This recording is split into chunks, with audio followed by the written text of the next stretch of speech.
Hello everyone, তোমরা সবাই কেমন আছো? আশা করি ভালো আছো। তো আজকে আমরা বেরিয়ে পড়েছি বাসন্তী ঠাকুর দেখার উদ্দেশ্যে।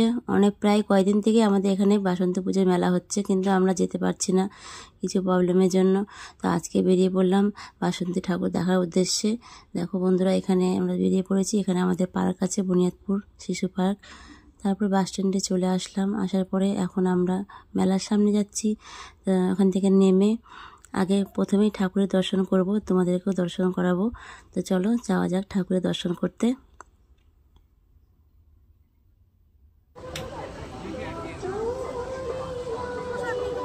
তো দর্শন নেওয়া হয়ে গেল মায়ের। তা এখন এখান থেকে বেরিয়ে আমরা মেলা দেখতে চলে আসবো। দেখো বন্ধুরা, চারিপাশে কত দোকান পাশে লেগেছে, কিন্তু অনেক দোকান উঠেও গেছে। তো এখানে আমার ছেলেকে দিয়ে আমি ঘুরতে বেরিয়ে গেলাম। তো তোমাদেরকে কেমন লাগলো বন্ধুরা একটু প্লিজ কমেন্টে জানিও। এতটুকু ক্লিপ তোমাদেরকে উপহার দিতে পারলাম, এটাই আমার কাছে অনেক। তো তোমাদেরকে কেমন লাগলো একটু জানিও।